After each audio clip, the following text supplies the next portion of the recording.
Olá, gente querida. Eu tava aqui cutucando na internet e me deparei com um vídeo antigo entre um professor e um garoto que muitos dizem atribuir a Einstein, mas não tem fundo histórico não.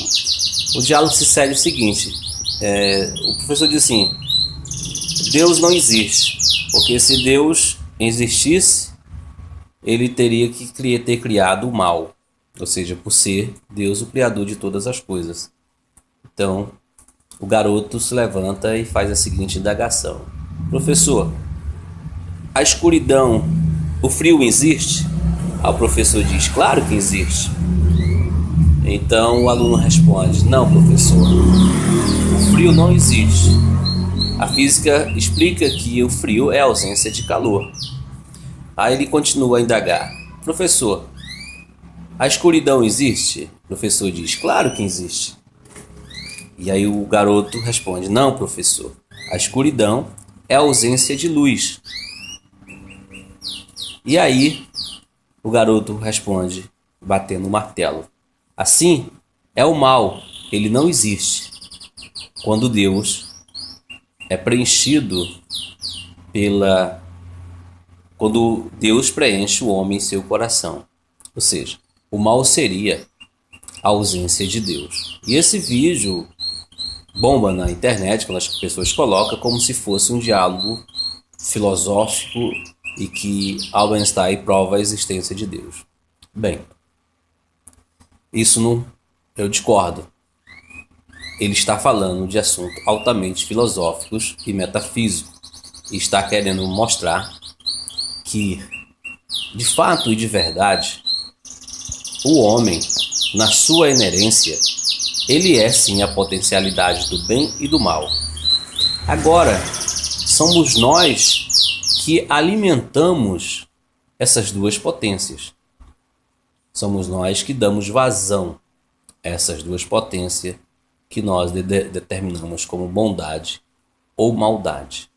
Na verdade, nenhuma das duas existe porque são sentimentos abstratos e são sentimentos reconhecíveis por ações. Você só pode ver a bondade quando eu faço um ato de bondade. E você só pode ver um ato de maldade quando eu faço um ato de maldade que nós designamos como maldade.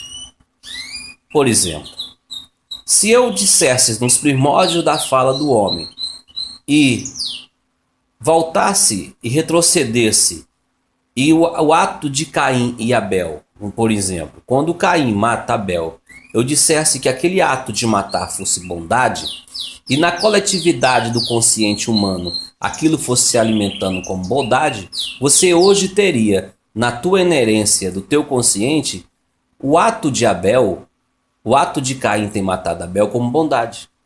Fomos nós que definimos o que é bondade e o que é maldade. Fácil assim de compreender. Somos nós que fazemos as definições das coisas.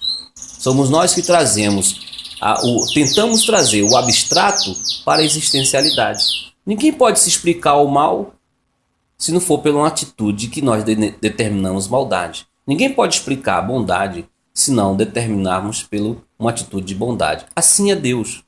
Somos nós que definimos eles de acordo com o que nós desejamos que ele seja. Eu posso definir Deus como um demônio, assim como defini o demônio, e posso definir Deus como o bono absoluto, como Yahushua o definiu, como foi interrogado quando ele perguntaram se ele era bom. Ele disse: Eu bom? Bom somente o Pai. O Pai é o bom absoluto. Então ele definiu Deus como a bondade absoluta. Somos nós que definimos as cores, somos nós que definimos os gostos, somos nós que damos vida à existencialidade das coisas. É um pouco bastante incompreensível na tua mente ainda, mas se você parar e meditar, você vai compreender. Então realmente nada existe se nós não queremos que exista. Somos nós que definimos o que é bom, o que é ruim, o que é verdadeiro e o que é falso, o que é felicidade e o que é tristeza, e o que é o amor e o que é o ódio. Amém? Te amo. sem te conhecer, porque eu consigo definir esse amor atingível até você. Entendeu? Como é fácil? Te amo. Até mais.